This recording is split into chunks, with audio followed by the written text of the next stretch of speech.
it's one thing to do it against Spurs and put pressure against Eric Dyer. If you're a bit late with Santi Cazorla, Ozil and Coquelin... Thierry, I'm going to have to stop you because we've got some big breaking news from the Premier League breaking right now. Brendan Rodgers has left Liverpool. Brendan Rodgers is no longer the Liverpool manager. We heard a few moments ago there was going to be a statement at 6:30 that there was news coming out of Liverpool. Brendan Rodgers gone. Graham Souness, your first reaction? I'm stunned by it. I think didn't have a good season last year, but they gave him another trench of money at the start of the season to go again, and so soon into this season, parting company. I find that amazing. Brendan Rodgers gone, Jamie.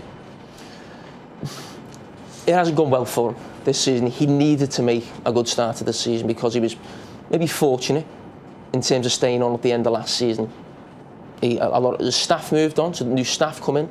He spent 70-80 million pounds, and then 7 games later, Liverpool are changing the manager. That's what I don't like about that. Just do it in the summer, if that's a situation. If finished poorly, you think of the semi-final against Aston Villa, games against Hull, Palace, and that finish at Stoke. So he was lucky to keep his job. But to then put him and keep him in charge and give him that money and change the manager after 7 games, he'll have known himself he had to make a big start, and he hasn't. So that's where the pressure comes from. I said a few weeks ago, maybe get towards the November international break, maybe towards Christmas. But at the moment, the natives are restless in terms of the supporters. But in terms of the owners making that decision, they've made a lot of decisions since they've come that haven't worked. Director of football, Damien Comolli, comes in. They appoint Kenny Dalglish. They get rid of him after so long. They've now gone with a transfer committee. That's not working. They kept Brendan Rodgers on in the summer. That was obviously a mistake. So they made a decision now, whoever they bring in. But at this moment, the owners of the football club's track record in making decisions for Liverpool Football Club over the last 2 or 3 years has not been good enough. It's miles off. Now, Brendan Rodgers can't argue. In some ways, I preferred him to have done it in the summer. But he's been there 3 and a bit years. He hasn't won a trophy, and they've played Champions League football once. That's not quite...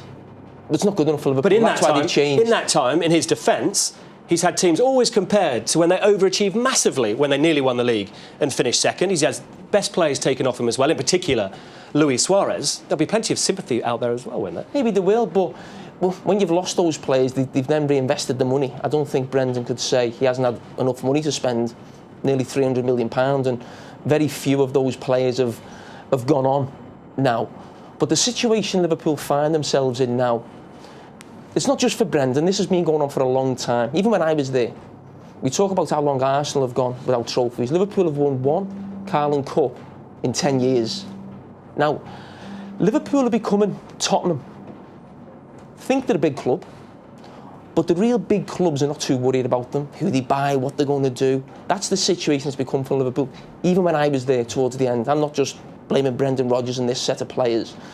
What are these owners of the club going to do to get Liverpool back to where they need to be, which is consistently in Champions League and challenging for trophies? Because at this moment, we're becoming a team who think we're a big club, but we're not. Great. Yeah, I think you'd expect me to say this. I just didn't, with all due respect to Brendan Rodgers, I just don't see how they gave him the job in the first place. I mean, they're replacing Kenny, who wins a League Cup. If it hadn't been for Peter Cech, they might have won the FA Cup against Chelsea. If you remember the save he makes at 1-0, he makes a ridiculous save, Peter Cech.